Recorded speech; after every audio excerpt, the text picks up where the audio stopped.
Kami lanjutkan kembali perbincangan. Sekarang saya mau ke Pak Sylvester. Melihat katanya UKT mungkin dibatalkan tahun ini tapi akan naik di tahun depan. Sementara di sisi lain Pak Prabowo ini dengan tegas bilang seharusnya pendidikan tinggi itu minim biaya bahkan juga gratis Pak Sylvester. Apakah kemudian ini semangat biaya pendidikan yang minim dan gratis nantinya bisa dibawa ke pemerintahan selanjutnya agar tidak terkait lagi dengan masalah UKT yang terus naik ini Pak Sylvester? Ya, pertama saya sepakat ya sama Prof. Arief Satria bahwa kita semua bersyukur lega Pak Jokowi cepat membatalkan kenaikan UKT ini. Sebenarnya perkataan Pak Jokowi itu baru kemungkinan ya, jadi belum pasti akan naik, tapi belum pasti juga akan tidak naik gitu. Jadi hanya memang komitmen Pak Prabowo itu dalam kampanyenya akan mengadakan kuliah gratis ya, dan beliau sendiri mengatakan kalau bisa UKT ini minim atau bahkan digratiskan. Jadi kita berharap di RAPBN 2025 ini mengenai UKT ini akan ada ruang fiskal yang cukup agar tapi tentunya kan sudah tidak naik ya. Yang pasti di RAPBN 2006 ketika Pak Prabowo memerintah, beliau sendiri mengatakan mempunyai target pertumbuhan ekonomi sampai 8%, dan kita berharap ini akan berpengaruh kepada masalah biaya pendidikan untuk dari SD, SMP, SMA bahkan kuliah gitu, agar tidak Baik. terlalu tinggi untuk pelajar dan mahasiswa kita. Baik, Pak Sylvester, berarti bisa nggak kita masyarakat itu menyimpulkan walaupun Pak Jokowi bilang ada kemungkinan naik di tahun depan, tapi karena Pak Prabowo bilang harus minim biaya dan juga bahkan gratis, artinya tahun depan UKT tidak naik. Bisa nggak kita berharap atau menyimpulkan itu? Iya, kita yakin bahwa tidak akan naik ya, karena memang itu tekad dari Pak Prabowo untuk pendidikan gratis, yang memang itu adalah janji kampanye beliau. Apalagi yang saya bilang tadi bahwa beliau ingin agar pertumbuhan ekonomi kita itu dicapai di angka 8%. Jadi untuk urusan pembiayaan pendidikan saya pikir dengan kenaikan pertumbuhan ekonomi 8% itu ruang fiskal untuk pendidikan gratis, makan bergizi gratis itu akan cukup ya. Jadi saya pikir ini bisa yang dilakukan oleh Pak Prabowo nantinya. Baik, sekarang saya mau ke Prof. Arief. Prof. Arief yang juga jadi pembahasan dan juga salah satu alasan kenapa akhirnya UKT ini naik karena sejumlah perguruan tinggi ini sudah berstatus PTNBH. Boleh koreksi kalau saya salah, apakah kemudian IPB ini sudah PTNBH dan kemudian kenapa tidak dicari jalan lain untuk bisa memenuhi pendanaan kampus, misalnya dari riset-riset atau kerjasama dengan swasta? Ada nggak kemungkinan itu, Prof. Arief? Ya, bagi IPB, kontribusi UKT pada struktur penerimaan kita itu hanya 23%. Subsidi pemerintah bagi IPB hanya 30%. Artinya, mayoritas dana IPB adalah bersumber dari kerjasama, dari usaha-usaha kita, kerjasama dengan mitra dalam negeri maupun luar negeri.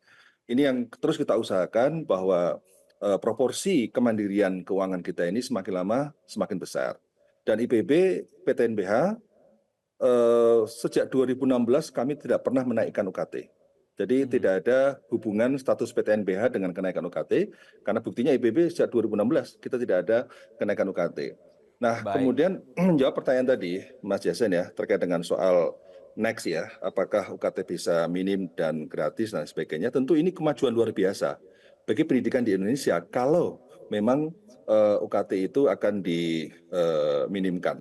Saya kira ini langkah yang sangat baik dan saya yakin Pak Prabowo mencermati apa yang terjadi di Jerman misalnya. Ya. Di Jerman kuliah gratis, Prof. di berbagai Arief. negara gratis. Namun itu biasanya diikuti dengan kebijakan kenaikan subsidi pemerintah yang semakin Prof. tinggi Arief, kepada tapi perguruan begini, tinggi. artinya ketika tadi Prof. Arief bilang bisa mandiri karena sudah ada kerjasama dengan sejumlah penelitian dan juga lembaga swasta lain, artinya tanpa menaikkan UKT, IPB sudah mandiri dong secara pendanaan, sudah bisa mandiri begitu?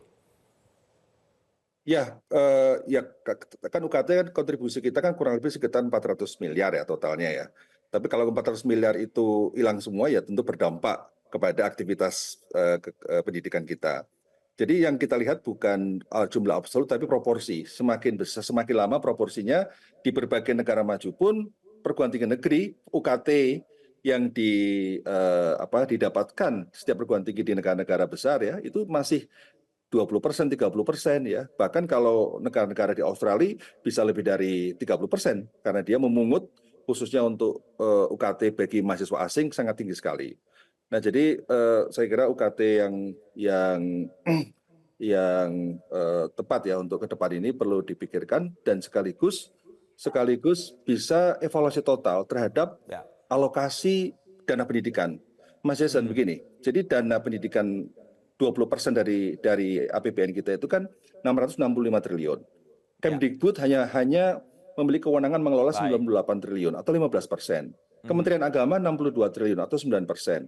Kementerian dan lembaga lain 32 triliun Artinya atau untuk 5%. pendidikan Anda mengatakan itu relatif kecil begitu ya Prof. Arief ya. Nah sekarang saya mau ke Pak Sylvester. Ada kemungkinan rekomendasi DPR untuk meminta revisi atau pencabutan dari Permendikbud Ristek yang terkait dengan UKT ini. Kalau menurut Anda apakah kemudian pemerintah dan DPR nantinya bisa sepakat dengan hal ini Pak Sylvester? Ya, itu ya yang dilakukan oleh teman-teman di DPR ya, termasuk dari teman-teman dari Koalisi Indonesia Maju ya. Kita berharap bahwa memang akar masalahnya ini kan ada di Permendikbud nomor 2 tahun 2024. Memang harus segera direvisi karena berbarengan dengan tujuan kampanye Pak Prabowo bahwa sekolah dan kuliah ini harus gratis. Makanya itu yang sudah mulai dilakukan oleh teman-teman dari Koalisi Indonesia Maju. Harusnya nanti direvisi begitu ya. Mohon maaf Pak Sylvester, Pak Prof. Arief saya potong karena waktu kita terbatas. Tapi intinya ada upaya untuk mendorong revisi, pencabutan, dan semangat untuk kemudian menciptakan pendidikan yang minim biaya akan diterapkan di pemerintahan baru ke depan. Terima kasih Wakil Ketua TKN Prabowo Gibran, Sylvester Matunina, dan juga Rektor IPB Arief Satria telah bergabung bersama kami di Selamat Pagi Indonesia. Jelajahi cara baru mendapatkan informasi. Download Metro TV Extend sekarang.